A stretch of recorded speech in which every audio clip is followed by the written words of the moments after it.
Hello बच्चों, आप सभी लोगों का एक बार फिर स्वागत है आपके प्यारे से YouTube channel new success classes में। आज हम लोग स्टार्ट करेंगे इस वीडियो में क्वेश्चन नंबर 8 यानी कि सेट सेकंड कोड है बीटी और इसका क्वेश्चन नंबर 8 सॉल्व करेंगे और 9 सॉल्व करेंगे क्योंकि इससे पहले के क्वेश्चन हम लोग सॉल्व कर चुके हैं। अच्छा, जिन लोगों ने इससे पहले वाले क्वेश्चन नहीं देखे हैं उनका सोल्यूशन नहीं देखा है, आराम से डिस्क्रिप्शन में लिंक है, वीडियो को देख सकते हैं। चलिए स्टार्ट करते हैं हम क्वेश्चन नंबर 8 से। तो क्वेश्चन नंबर 8 क्या कह रहा है भैया? तो क्वेश्चन नंबर 8 में दिया गया है एक एलसीआर सर्किट से रिलेटेड न्यूमेरिकल। तो क्वेश्चन नंबर 8 का एलसीआर सर्किट का न्यूमेरिकल, तो हम यहाँ पर सर्किट को ड्रॉ कर लेते हैं। सर्किट इस तरीके से है आपका, एक कॉइल लगी हुई है, एक संधारित्र, एक प्रतिरोध, यानी कि हो गया आपका एलसीआर। प्रत्यावर्ती धारा स्रोत यहाँ पर V बराबर 400 साइन कितना दिया गया 10 पाई टी एल सी, ये हो गया R। कुंडली के सिरों पर विभवांतर दे रखा है, कुंडली के सिरों पर विभवांतर दे रखा है 80 वोल्ट। संधारित्र की प्लेटों के बीच विभवांतर दे रखा है, वो भी है 80 वोल्ट। अब तो आप लोग समझ गए होंगे। यहाँ पर प्रतिरोध का मान दे रखा है 200 वोल्ट, बहुत ही 200 ओम, सॉरी, प्रतिरोध दिया रखा है कितना 200 ओम। ये क्वेश्चन बहुत ही इजी है, बहुत ही इजी, जैसा कि उसने डायग्राम में दे रखा है इस हिसाब से बहुत इजी हो गया। क्यों? अब इसने पूछा क्या है? तो पूछा है पहले क्वेश्चन में, इसने पूछा है, इसमें पार्ट दिए गए हैं। पहले क्वेश्चन में पूछ रहा है धारा का मान और सेकंड क्वेश्चन में पूछ रहा है प्रतिरोध के सिरों पर विभवांतर। तो ये सेकंड क्वेश्चन हो गया वी आर, आपसे पूछा गया प्रतिरोध के सिरों पर विभवांतर। और फिर पूछा गया है एल तथा सी के बीच कलांतर, यानी कि एल और सी के बीच कलांतर फाई आपसे पूछा गया है। ये ध्यान रखना, ये फाई किसके बीच में है? एल और सी के बीच में, एल व सी के बीच, ठीक है, एल और सी के बीच में। अब यहां से आपको क्या करना है? तो कुछ नहीं, क्वेश्चन बहुत ही इजी है। आपको सिर्फ क्या करना है, यहां से ये जो दिया गया है इसको डाल दीजिए समीकरण नंबर 1 और समीकरण 1 की तुलना कर दीजिए। तुलना करने पर अब किससे तुलना करेंगे? तो तुलना करेंगे V equal V not sine omega T से, ठीक है। तो तुलना करेंगे तो यहाँ से V नॉट आपको कितना मिल जाएगा? 400 वोल्ट मिल जाएगा। अब इस 400 वोल्ट का हम लोग क्या करेंगे? तो बहुत काम आने वाला है। चलिए यहाँ पर देखते हैं, हमें सबसे पहले क्या निकालना है? धारा निकालना है। तो धारा के लिए हमें पता होना चाहिए, सबसे पहले धारा अगर निकालनी है तो धारा के लिए हमें पता होनी चाहिए प्रतिबाधा, इस परिपथ की प्रतिबाधा कितनी होगी। तो आप इस पर नजर बना के रखिए, इस पर नजर बना के रखिए। देखिए आपका क्या है, कुंडली के सिरों पर भी विभवांतर दिया गया 80 वोल्ट, संधारित्र की प्लेटों पर भी विभवांतर दिया गया 80 वोल्ट। इसका मतलब है कि इसका जो परिणामी विभवांतर आएगा वो प्रतिरोध के सिरों पर जितना विभवांतर होगा उसके बराबर आएगा। क्यों? क्योंकि परिणामी विभवांतर के लिए, परिणामी विभवांतर जिसको हम बोलते हैं VRMS, तो VRMS वैल्यू जो होती है वो BR² और प्लस BL माइनस BC का होल स्क्वायर कितना होता है? यहाँ से देखिए BL और BC बराबर है, यानी कि आपका VRMS इक्वल आपका सीधा सीधा निकलेगा VR², यानी कि VRMS इक्वल VR, इतना ही होगा। चलिए, तो अब बी आर तो हमारा निकल आएगा, हमें निकालना है धारा और बी आर फिर कलांतर। तो यहाँ पर बी आर निकालने के लिए वी आर एम एस चाहिए, तो वी आर एम एस चाहिए, तो V R M S equal होता है V naught upon under root 2, और अपॉन अंडर रूट 2 होता जाएगा तो वहां से आप देख लीजिए वी नॉट की वैल्यू कितनी है 400 अपॉन √2। √2 का मल्टीप्लाई ऊपर नीचे कर देंगे तो ये हो जाएगा आपका 400 √2 अपॉन 2, 2 2 जा 4, यानी कि आपका VRMS इक्वल आपका आ गया है 200 √2। ठीक है, ये BRMS आ गया। BRMS आ गया तो इसलिए हम कह सकते हैं कि हमारा VR आ गया, कितना आ गया 200 √2। ये BRMS आ BR आ गया, BR आ गया क्योंकि BRMS के बराबर है। अब बराबर है तो हमें निकालना है क्या, जब BR निकल आया है तो अब हमें निकालना है सीधा सीधा जो VR निकल के आया है। अगर हम यहाँ पर प्रतिरोध की बात करेंगे यानी कि परिपथ के पूरे परिणामी प्रतिरोध की, तो परिपथ का परिणामी प्रतिरोध जिसको हम बोलते हैं प्रतिबाधा, क्या बोलते हैं प्रतिबाधा। तो प्रतिबाधा कितनी होगी, तो प्रतिबाधा के लिए Z बराबर होता है R², होता है कि नहीं, Z बराबर R² plus XL minus XC का होल स्क्वायर, यही होता है। अच्छा यहाँ से आप देखिए जब इनका विभवांतर बराबर है तो कहीं ना कहीं XL और XC की वैल्यू बराबर होंगी, चूंकि अनुनाद की स्थिति में, ये अनुनाद की स्थिति है तो अनुनाद की स्थिति में XL बराबर क्या होना चाहिए आपका XC होता है, तो इसलिए Z बराबर सीधा निकलेगा कितना R, यानी कि आपका Z बराबर हो जाएगा, Z बराबर हो जाएगा आपका कितना, तो Z बराबर आपका सीधा सीधा हो जाएगा 200 ओम। Z कितना हो जाएगा 200 ओम।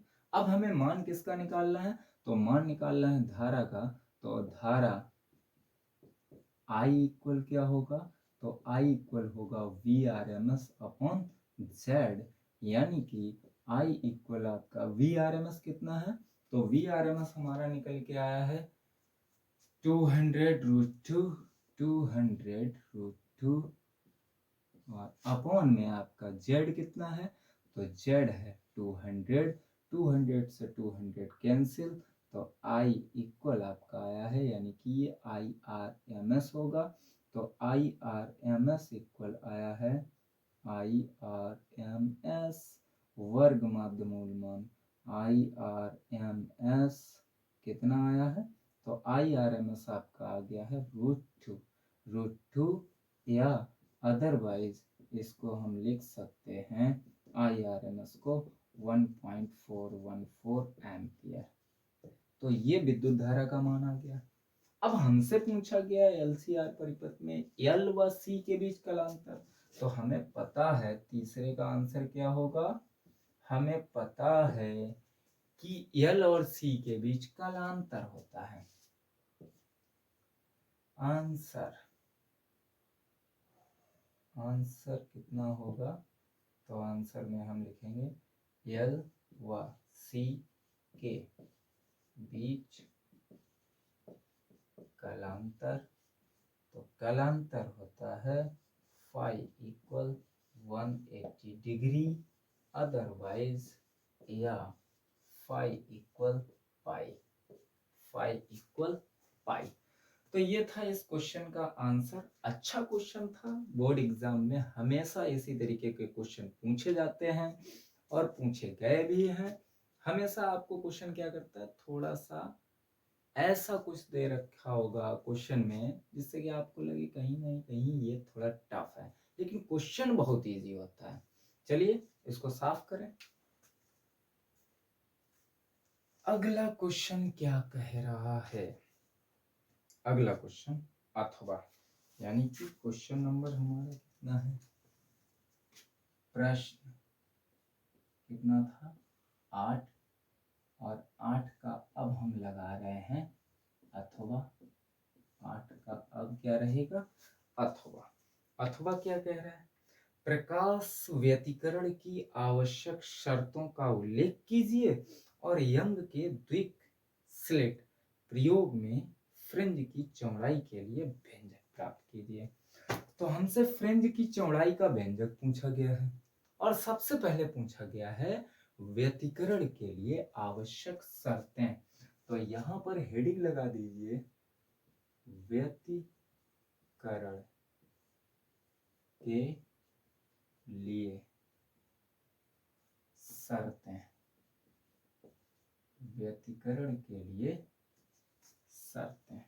तो व्यतिकरण के लिए क्या शर्तें होती हैं? तो व्यतिकरण के लिए पहली शर्त होती है कि दोनों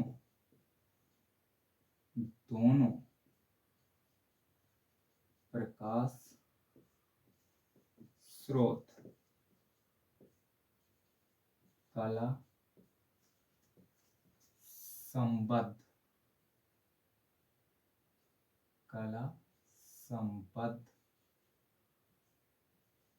होने चाहिए। दोनों प्रकाश स्रोत कैसे होने चाहिए? कला संबद्ध स्रोत होने चाहिए। अर्थात अगर हम लिखना चाहें तो लिख सकते हैं, अर्थात दोनों स्रोतों से चलने वाली या निकलने वाली तरंगों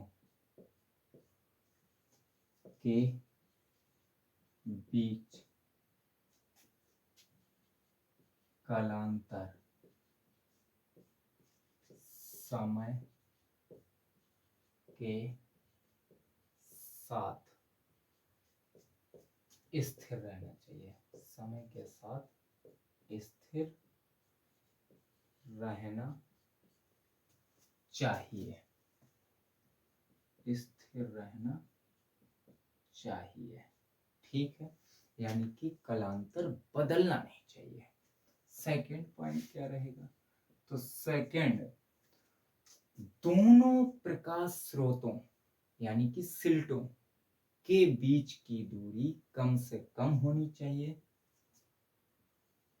दोनों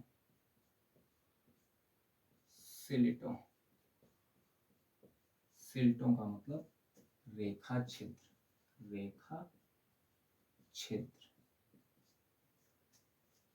के बीच की दूरी कम से कम होनी चाहिए। जितनी संभव हो सके जितनी संभव हो सके उतनी कम से कम होनी चाहिए। तीसरा क्या होना चाहिए? तो तीसरा पॉइंट है दोनों प्रकाश स्रोतों से निकलने वाली तरंगों की आवृत्ति तरंग दैर्घ्य समान होनी चाहिए। अच्छा, चौथा पॉइंट हम क्या बोल सकते हैं? चौथा पॉइंट हम बोल सकते हैं क्या? समान होनी चाहिए। और चौथा पॉइंट, दोनों स्रोतों से निकलने वाली तरंगें समान आयाम की अथवा लगभग समान आयाम की दोनों स्रोतों से निकलने वाली तरंगें समान आयाम की अथवा लगभग समान आयाम की होनी चाहिए। ठीक है, ये व्यतिकरण के लिए आवश्यक शर्तें हो गई। इसके बाद में और भी अगर हम शर्तें लिखना चाहें तो ये भी लिख सकते हैं। स्लिटों और पर्दे के बीच की दूरी अधिकतम होनी चाहिए। यहाँ पर 5वें पॉइंट में अगर लिखना चाहो तो आप लिख सकते हो स्लिटों व पर्दे की दूरी अधिकतम होनी चाहिए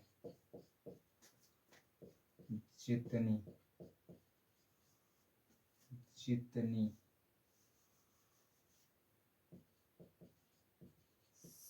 संभव हो सके, जितनी संभव हो सके। अब इसके बाद में क्वेश्चन क्या कह रहा है? इसके बाद में क्वेश्चन भैया कहाँ गए हो? इसके बाद प्रश्न कह रहा है यंग के द्विक स्लिट प्रयोग में फ्रिंज की चौड़ाई के लिए व्यंजक ज्ञात कीजिए। अब हमें फ्रिंज की चौड़ाई के लिए व्यंजक ज्ञात करना है, तो व्यंजक ज्ञात करने के लिए इसको मुझे थोड़ा साफ करना पड़ेगा। चलिए इसको साफ करते हैं। अब हमें क्या करना है? फ्रिंज की चौड़ाई के लिए व्यंजक। तो फ्रिंज की चौड़ाई के लिए व्यंजक निकालने के लिए हम क्या करते हैं? एक डायग्राम बनाते हैं, और डायग्राम में क्या करेंगे? एक हमने पर्दा लिया और उसमें 2 रेखा छिद्र लिए। इस तरीके से एक हमने पर्दा लिया जिसमें 2 रेखा छिद्र S1 व S2 लिए, और इसके समांतर कैपिटल D दूरी पर एक हमने पर्दा रखा। कैपिटल D दूरी पर एक पर्दा रखा जिस पर हमें व्यतिकरण फ्रिंजें प्राप्त करनी है, और दोनों स्लिटों के बीच की दूरी मान लेते हैं स्मॉल d, और ये इसका केंद्रीय बिंदु हो गया, यानी कि मध्य बिंदु हो गया C, और पर्दे के इस बिंदु को नाम दे देते हैं O। अब क्या करना है? तो यहाँ पर हम लिख देते हैं इसके बारे में। तो फ्रिंज की चौड़ाई, हेडिंग क्या रहेगी? फ्रिंज की चौड़ाई। तो फ्रिंज की चौड़ाई के लिए व्यंजक है माना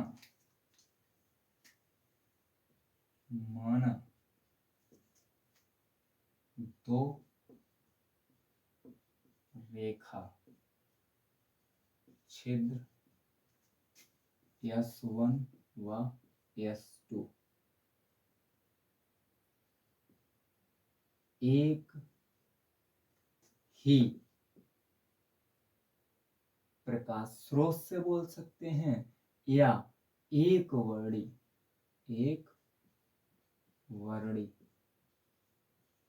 प्रकाश स्रोत से प्रकाशित है,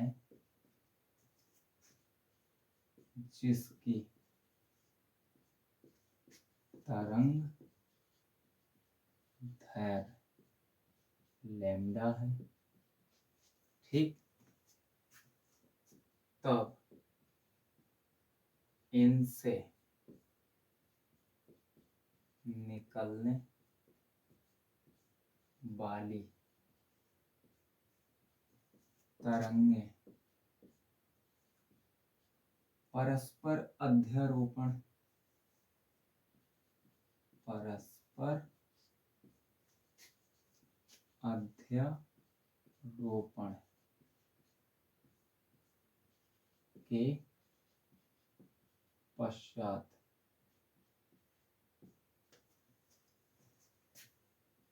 पर्दे पर फ्रिंज बनाती है। माना S1 व S2 से निकलने वाली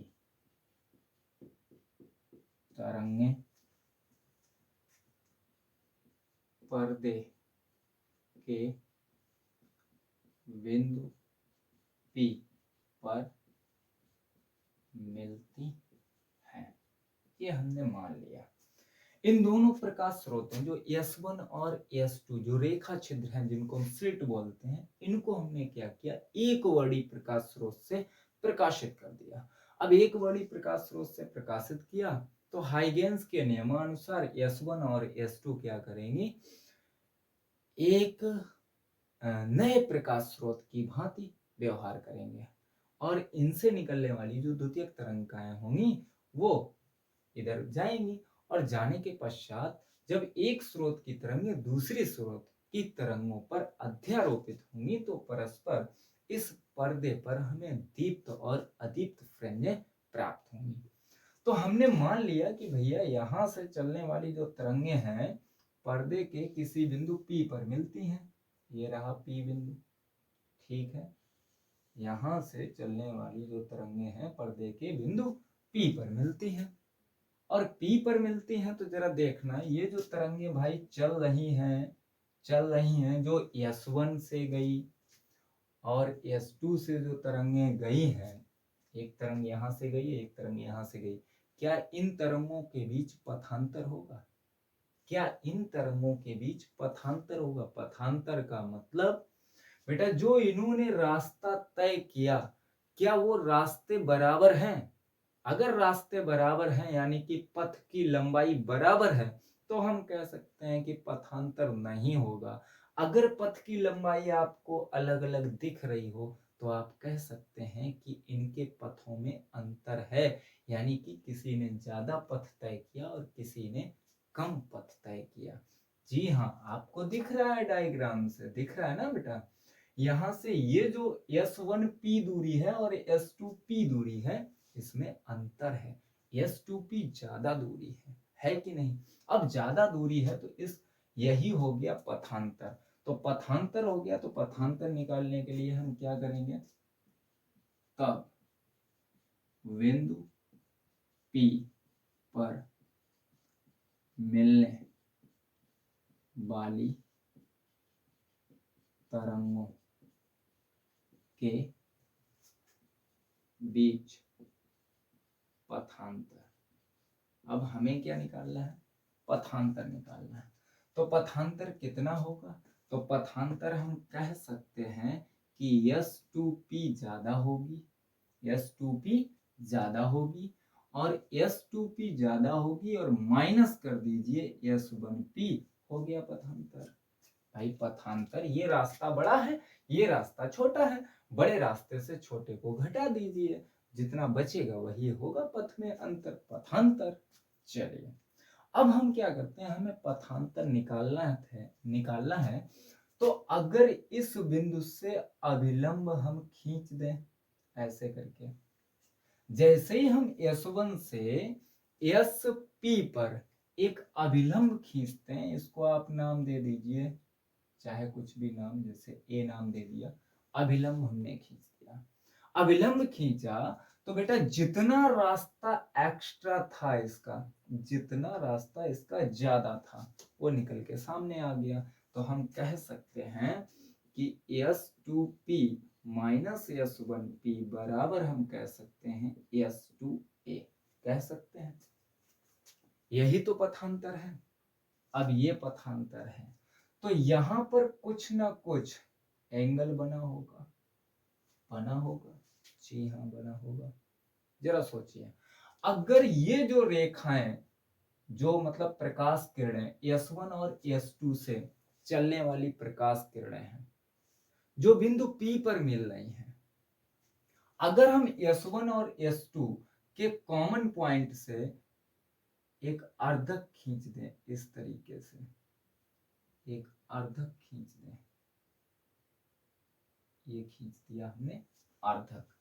जैसे ही हमने अर्धक खींचा तो यहां पर कुछ ना कुछ एंगल बन गया, थीटा बन गया। अब अगर आप देखिए कि बिंदु P, देखो व्यतिकरण में जो प्रकाश किरणें निकलती हैं, अध्यारोपण के पश्चात पर्दे के जिस बिंदु पर मिलती हैं, मतलब अध्यारोपण के पश्चात पर्दे के किसी बिंदु पर दीप्त या अदीप्त फ्रिंज बनती है। अभी हमने ना तो बात की दीप्त की और ना ही बात की अदीप्त की। यहां पर हम सिर्फ एंगल को दिखाना चाह रहे हैं। ये जो आपका थीटा बना है, अगर ये बिंदु P यहां होता तो थीटा का मान छोटा होता, और थीटा का मान छोटा होता तो ये पथांतर भी कम आता। अभी जो पथांतर आया है, अगर ये बिंदु यहां पर होता P, तो थीटा का मान, इसका मान छोटा होता, और इसका मान छोटा होता तो ये पथांतर भी कम आता। आता कि नहीं? वही बात यहां पर ये है कि ये जो थीटा है, इस थीटा के मान के बदलने से इस थीटा का मान भी बदलेगा। यानी कि ये दोनों थीटा जो है एक दूसरे के हिसाब से बदलेंगे। एक दूसरे के हिसाब से बदलेंगे तो हमने इस दूरी को नाम दे दिया है, हमने इस दूरी को नाम दे दिया है x। और जब x नाम दे दिया है तो हम यहां पर कह सकते हैं कि त्रिभुज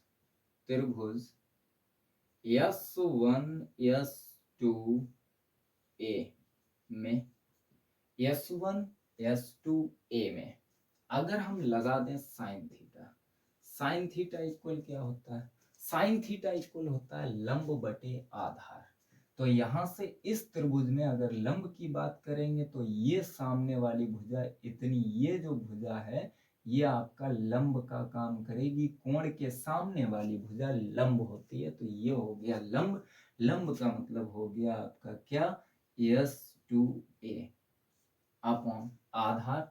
तो आधार बेटा इसी भुजा पर बना हुआ है कोण, सॉरी लंब बटे कर्ण। तो लंब बटे कर्ण, यहाँ पर कर्ण, तो इस भुजा को देखिए, ये हमने यहाँ पर लंब खींचा था, और ये भुजा इस कोण के लिए, ये भुजा लंब का काम कर रही है, तो ये बड़ी भुजा है, ये कर्ण का काम करेगी।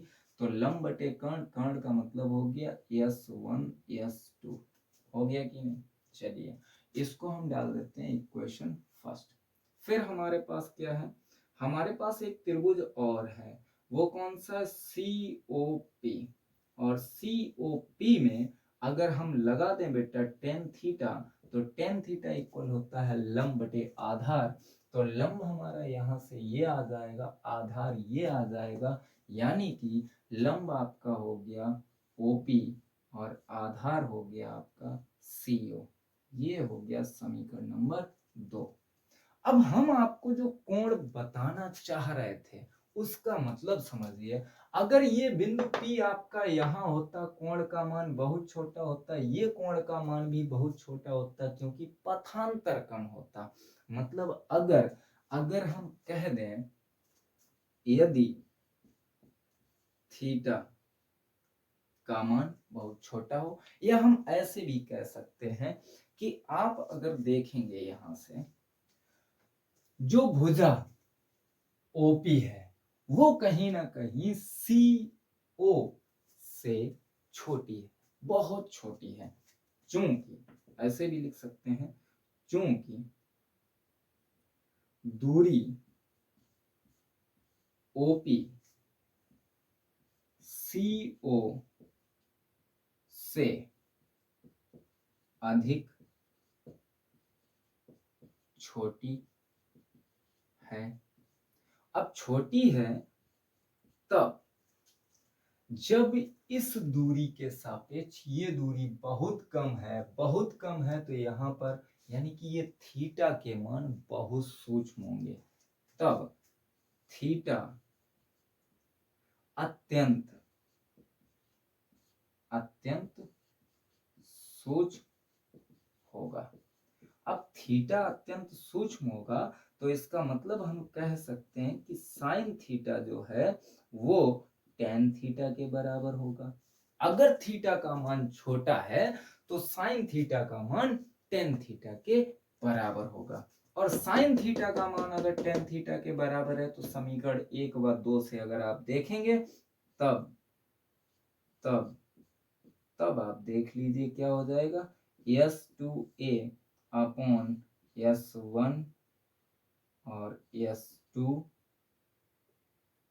इक्वल आपका हो जाएगा OP अपॉन CO। इसका मान रखना है आपको, तो मान आपका S2a ऐसा ही रहेगा और ये आपकी D दूरी हो गई, सिल्टों के बीच की दूरी कितनी है D, और यहाँ से OP का मान निकालेंगे तो OP का मान है X और बेटा CO का मान कितना है कैपिटल D। तो यहाँ से आपका S2a इक्वल आ जाएगा XD अपॉन कैपिटल D। तो ये आ गया हमारा पथांतर। क्या आ गया, पथांतर। अब पथांतर तो आ गया। अब अगर हम मान लें कि बिंदु P पर, भाई देखो अध्यारोपण तो हो रहा था बिंदु P पर, फ्रिंज भी बन रही थी, लेकिन कौन सी बन रही ये हमने नहीं माना। अभी हम मान के चलते हैं यदि बिंदु P पर MB दीप्त फ्रिंज, आप अदीप्त भी मान सकते हैं, दीप्त फ्रिंज बने तब पथांतर।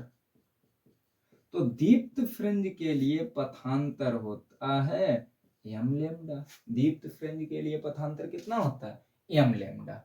m लैम्डा होता है तो यहां से हम कह सकते हैं कि तब आपका क्या होगा, तो तब आपका हो जाएगा S2a इक्वल m लैम्डा, यानी कि x और d upon capital D equal m lambda, इतना हो जाएगा।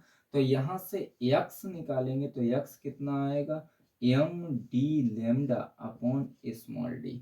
ये आ गई दूरी। अब एमी फ्रिंज के लिए है तो चाहो तो आप सफिक्स में x के m लगा सकते हो। तो ये बिंदु P पर जो बनने वाली एम्बे क्रम की दीप्त फ्रिंज है उसके लिए दूरी आ गई। अब अगर हमें लिखना है क्या, हमें तो निकालना था कि फ्रिंज की चौड़ाई के लिए व्यंजक। तो फ्रिंज की चौड़ाई क्या होती है, तो यहां से हम स्टार्ट कर रहे हैं भैया, जरा देखना थोड़ी जगह कम है। फ्रिंज की चौड़ाई किन्हीं दो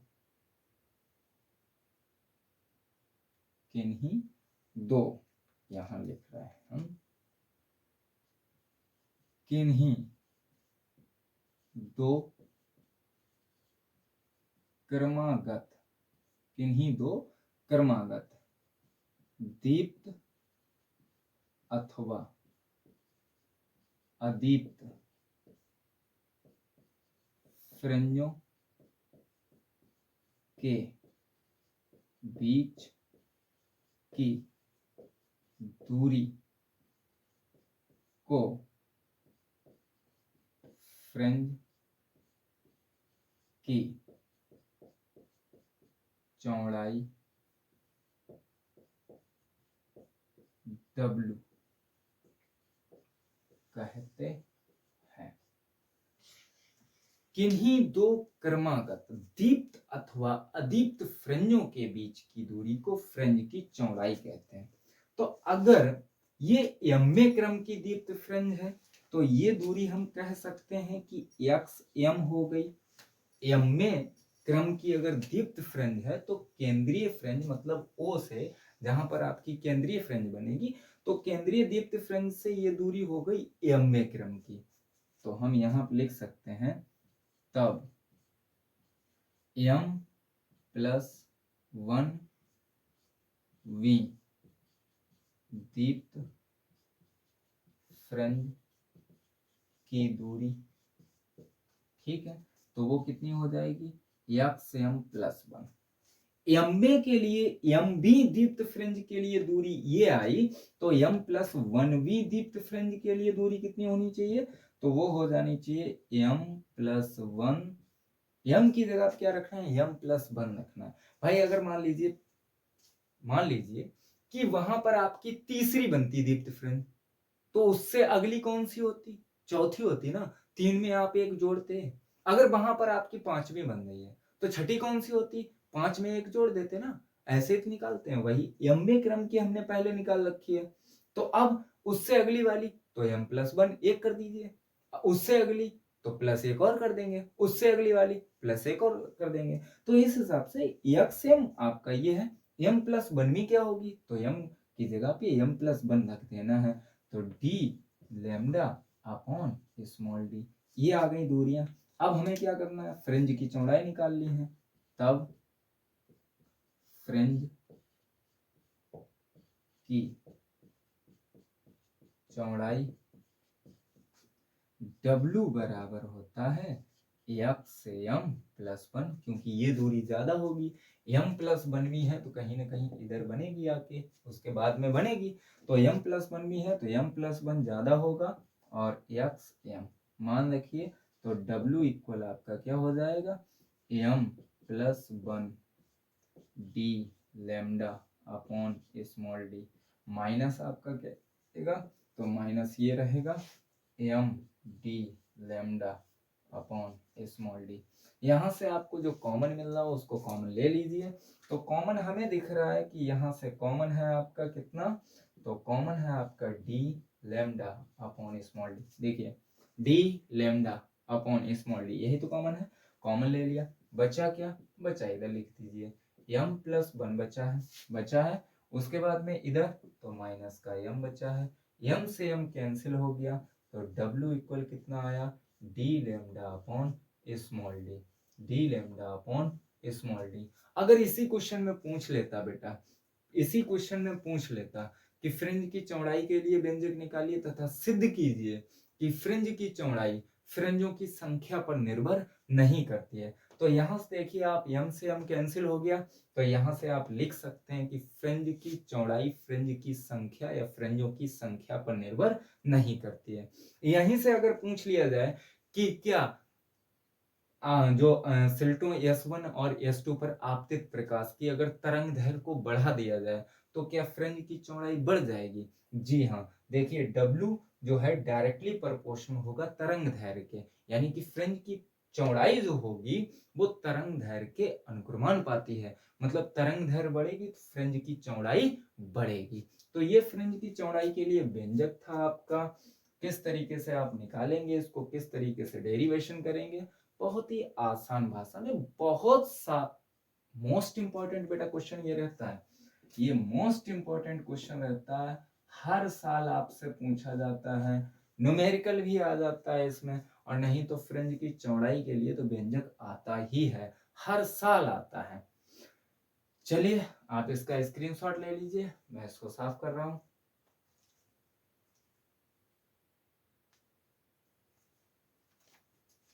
चलिए तो अगला क्वेश्चन क्या है, यहां से अगला question, question number 9, question number 9, ये प्रश्न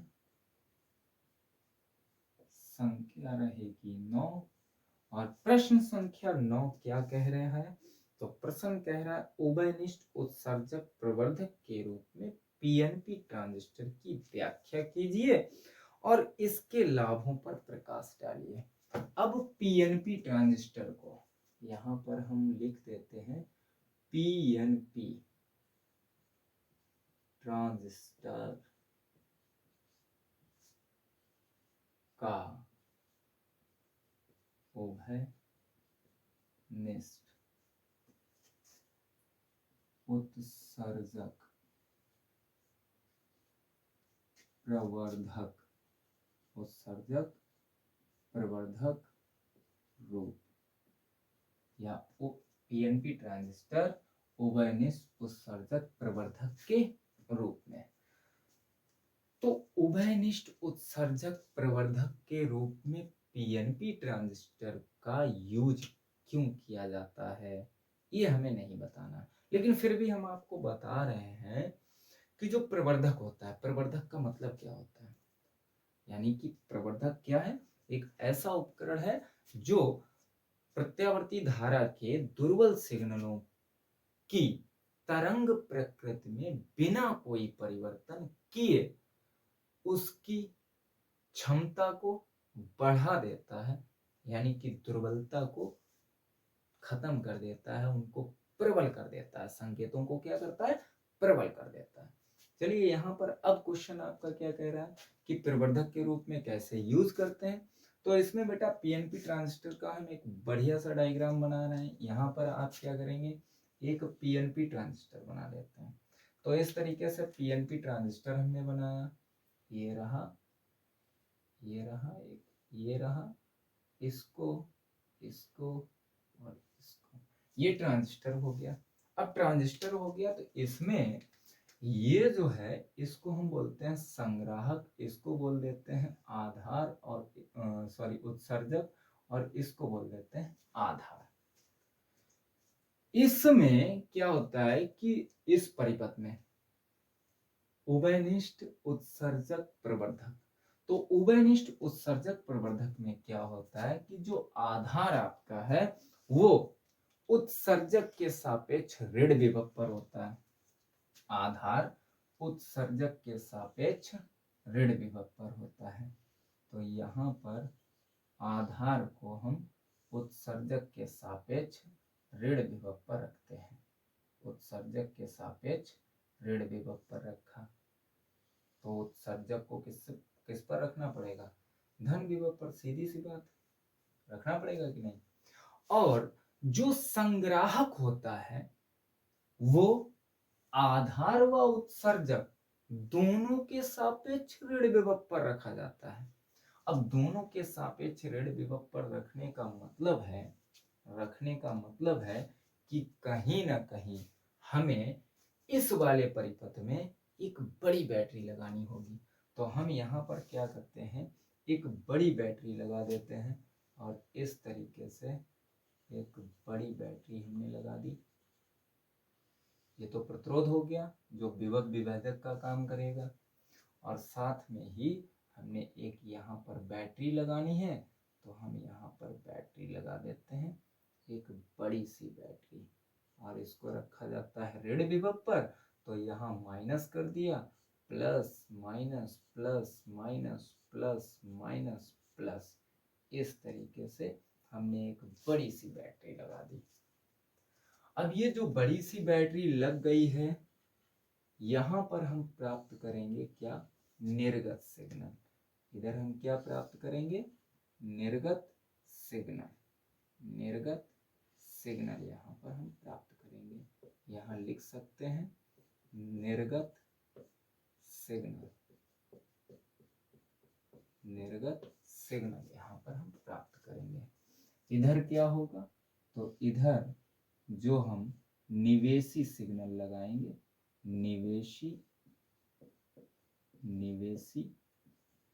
सिग्नल, यहाँ पर निवेशी सिग्नल रहेंगे, वहां पर निर्गत सिग्नल रहेंगे, निवेशी सिग्नल और निर्गत सिग्नल। प्रत्यावर्ती धारा जो उसकी तरंग प्रकृति है वही रहेगी, उसमें कोई परिवर्तन नहीं होगा। और साथ ही साथ क्या करना है, जो उत्सर्जक है इसको हमें जोड़ देना है पृथ्वी से, पृथ्वी से भी जोड़ देना है। तो इसके बारे में लिखना है, तो लिखने में क्या करेंगे, तो यहाँ पर हम लिख सकते हैं इसमें उत्सर्जक ई को आधार बी के सापेक्ष धन विभव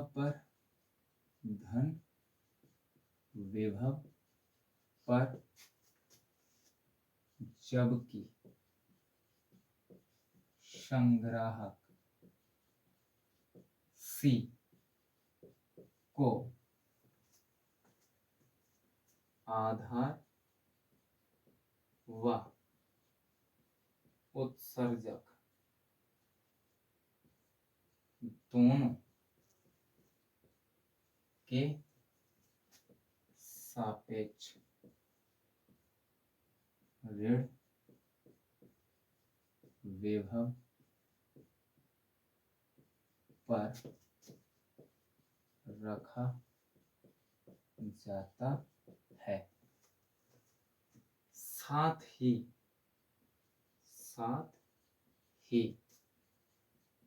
उत्सर्जक को भू संपर्कित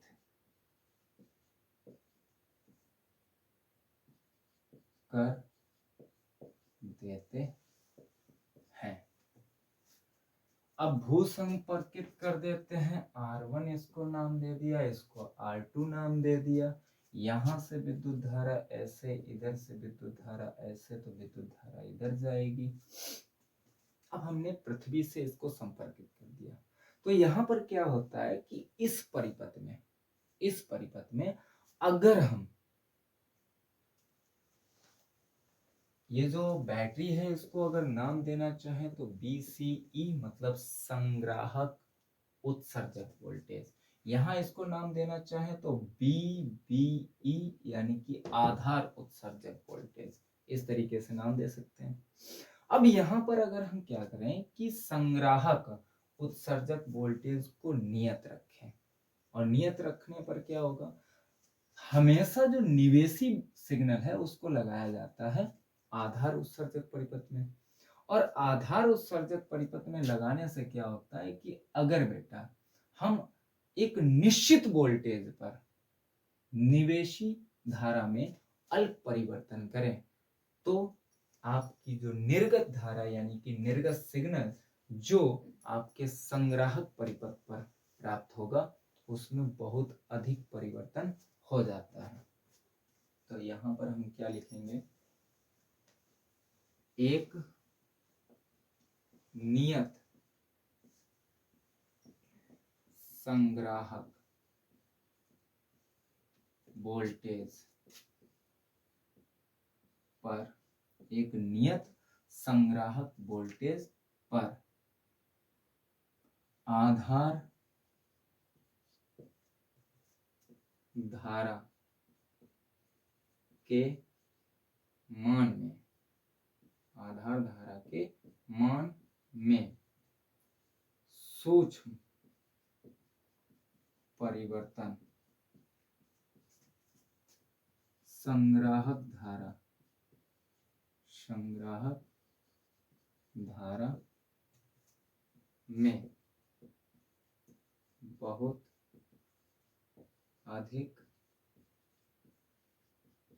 परिवर्तन कर देता है। ठीक है, तो ये हो गया इसका मतलब, यानी कि एक डायग्राम, और डायग्राम के बारे में इस मतलब क्या है, क्यों इसको लगाया जाता है, इस हिसाब से ये हो गया। अब हम बात करते हैं कि इससे लाभ क्या है। तो सबसे पहले लाभ आता है, लाभ में अगर हम बात करेंगे तो लाभ में नंबर 1 आता है आपका धारा लाभ। लाभ में नंबर 1 आता है धारा लाभ। धारा लाभ में हम क्या लिख सकते हैं, तो एक नियत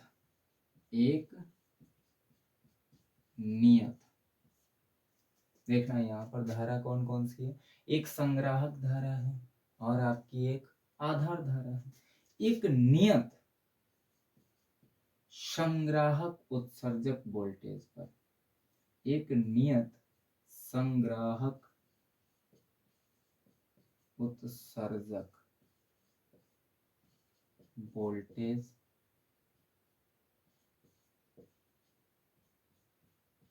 पर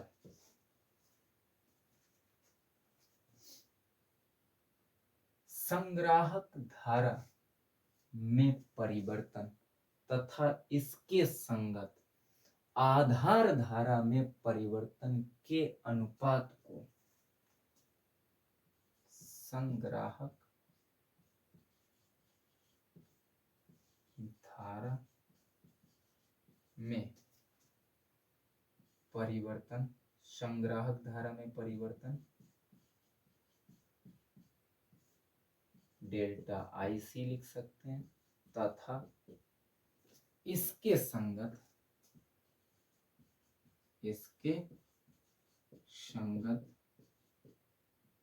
आधार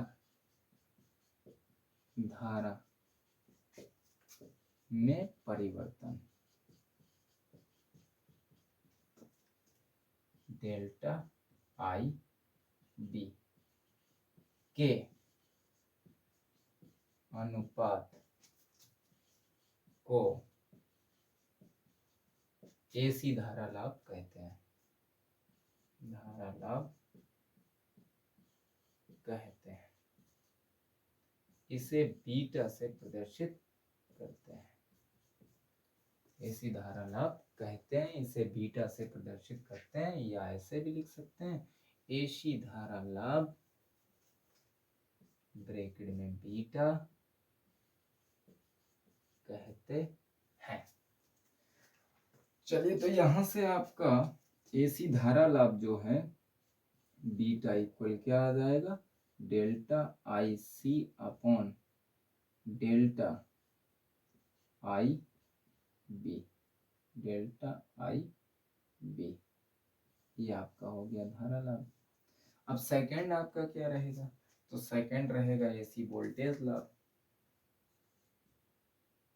ये आपका क्या है, सेकंड में AC वोल्टेज लाभ।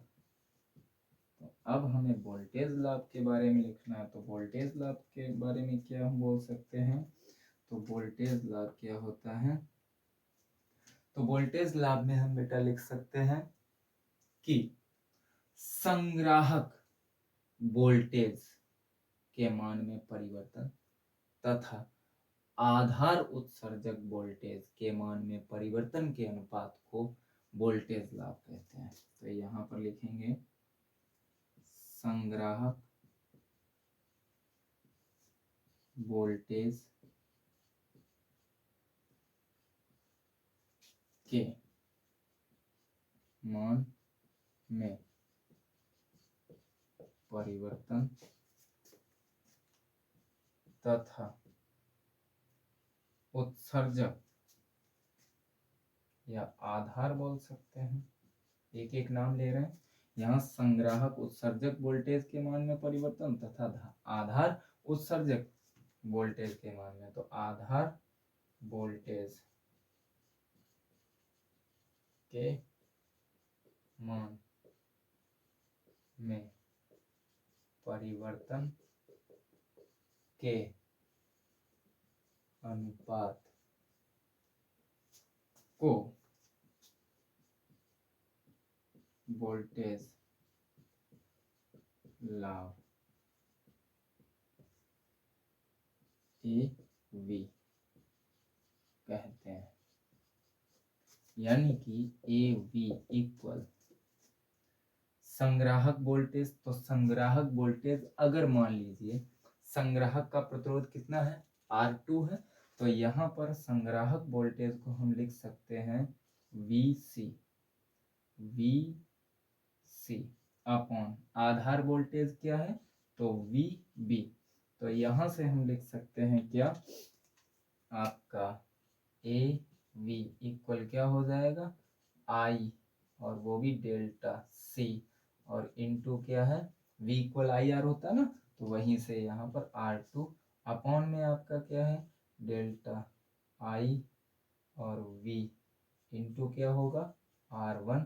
तो यहाँ से ये इसका मान क्या होगा, तो इसका मान अभी हम धारा लाभ में लिख चुके हैं बीटा, तो यहाँ से हम लिख सकते हैं AV इक्वल बीटा इंटू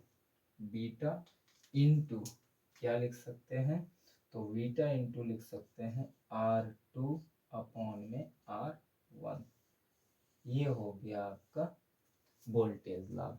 और इसके बाद में क्या आएगा, तो वोल्टेज लाभ के बाद में आएगा आपका शक्ति लाभ। तो इसको साफ कर दें, इसको साफ करें। चलिए अब इसके बाद में जब हमने बेटा एसी धारा लाभ को पढ़ लिया, एसी वोल्टेज लाभ को पढ़ लिया, अब हम तीसरा लाभ पढ़ते हैं शक्ति लाभ। क्या होगा, शक्ति लाभ। तो शक्ति लाभ को भी परिभाषित करना है। तीसरा आपका लाभ है शक्ति लाभ। तो शक्ति लाभ क्या होता है, तो शक्ति P बराबर होता है BI, यानी कि वोल्टेज लाभ, वोल्टेज लाभ, वोल्टेज लाभ का मतलब क्या है, AB, तथा संगत धारा लाभ, संगत धारा लाभ, धारा लाभ के गुणनफल को शक्ति लाभ, शक्ति लाभ कहते हैं, शक्ति लाभ कहते हैं। वोल्टेज लाभ AB और धारा लाभ बीटा के गुणनफल को हम क्या बोलते हैं, शक्ति लाभ बोलते हैं। यानी कि शक्ति लाभ बराबर हम कह सकते हैं AB इंटू बीटा। अच्छा, AB की वैल्यू कितनी होती है, beta into into R2 upon R1, और इंटू क्या है, बीटा। तो हम यहाँ से कह सकते हैं beta square into R2 upon R1। ये आपका हो गया शक्ति लाभ। क्या हो गया, शक्ति लाभ। ठीक है, ये आपका शक्ति लाभ हो गया। अब इसके बाद में इसका अथवा वाला क्वेश्चन। तो अथवा वाला क्वेश्चन क्या कह रहा है भाई, इसको थोड़ा साफ करें, इसके बाद में हम अथवा वाला क्वेश्चन को हल करते हैं।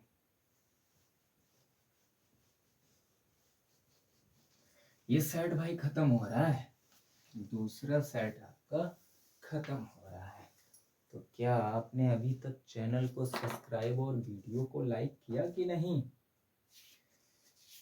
चलिए भाई, लास्ट क्वेश्चन, मतलब यानी कि अथवा में क्या बोल रहा है, प्रकाशिक पथ क्या होता है। अब प्रकाशिक पथ सबसे पहले लिखना है, उसके बाद में न्यूमेरिकल दिया गया, तो हम सबसे पहले हेडिंग लगा देते हैं प्रकाशिक पथ। प्रकाशिक पथ, तो प्रकाशिक पथ क्या होता है, अरे सबको पता है भैया, प्रकाश किसी माध्यम में एक बिंदु से दूसरे बिंदु तक जिस पथ पर गमन करता है उसे प्रकाशिक पथ बोलते हैं। प्रकाश किसी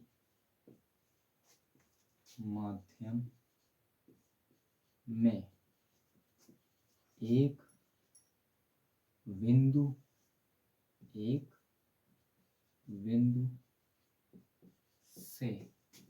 बिंदु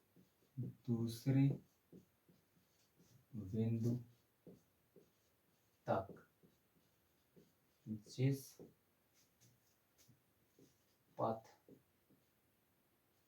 पर गमन करता है, गमन करता है मतलब चलता है, उसे प्रकाशिक पथ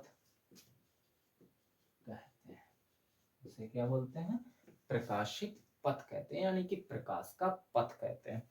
इसके बाद में क्वेश्चन क्या कह रहा है, तो इसके बाद में क्वेश्चन कह रहा है बेटा, एक कांच के गुटके में 6000 एंगस्ट्रॉम की एक बड़ी प्रकाश किरण आपतित है। गुटके का अपवर्तनांक 1.5 है। दिया क्या गया है, तो दिया गया है लेमडा। लेमडा दिया गया है कितना, तो लेमडा दिया गया है 6000 एंगस्ट्रॉम। उसके बाद में अपवर्तनांक दे रखा है n इक्वल 1.5। हमसे पूछा गया है गुटके से परावर्तित एवं अपवर्तित किरणों की चाल तथा तरंग दैर्घ्य ज्ञात कीजिए।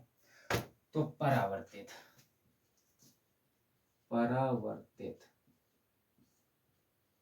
किरण के लिए तो परावर्तित किरण के लिए तरंगदैर्घ्य भी पूछी गई है और चाल भी पूछी गई है। और फिर उसके बाद में अपवर्तित, तो बेटा ध्यान रखना परावर्तित किरण के लिए लैम्डा बराबर वही जो है 6000 एंगस्ट्रॉम, और चाल तो चाल यानी कि v बराबर वही जिससे ये चल रही थी मतलब 3 इंटू 10⁸ मीटर प्रति सेकेंड। ठीक है, अब इसके बाद में अपवर्तन अगर हो तो अपवर्तन के लिए क्या होगा, तो अपवर्तन में क्या होता है, अपवर्तन में तरंगदैर्घ्य भैया बदल जाती है, चाल भी बदल जाती है, तरंगदैर्घ्य भी बदल जाती है और चाल भी बदल जाती है, तरंगदैर्घ्य भी बदल जाती है और चाल भी बदल जाती है। तो तरंगदैर्घ्य निकालने के लिए हमारे पास इक्वेशन होता है n equal lambda upon lambda dash. तो यहाँ से n की वैल्यू है 1.5 और लैम्डा दिया गया है 6000 एंगस्ट्रॉम। ठीक है, और अपॉन में है लैम्डा डैश, तो लैम्डा डैश इक्वल क्या होगा 6000 एंगस्ट्रॉम और अपॉन में 1.5, दशमलव हटेगा तो 15 चक्कू 60, यानी कि लैम्डा डैश आपका कितना आया 4000 एंगस्ट्रॉम। कितना आ गया 4000 एंगस्ट्रॉम। अब रही बात वेग की यानी कि चाल की, तो वेग v बराबर होता है c अपॉन n। तो यहाँ से v इक्वल c का मान कितना है 3 इंटू 10⁸, n का मान कितना है 1.5, दशमलव घटाइए 0 बढ़ाइए 15 दूनी 30, तो वेग कितना होगा 2 × 10⁸ मीटर प्रति सेकेंड। तो ये था बेटा लास्ट क्वेश्चन का आंसर। आज आप लोगों का इस वीडियो के साथ सेकंड सेट समाप्त हुआ। थर्ड सेट में पहले वीडियो के साथ फिर आप लोगों से मुलाकात होगी। तब तक के लिए खुश रहिए, आबाद रहिए, और अगर वीडियो पसंद आया तो लाइक जरूर ठोक देना भाई, इसमें यार पैसा थोड़ी लगता है।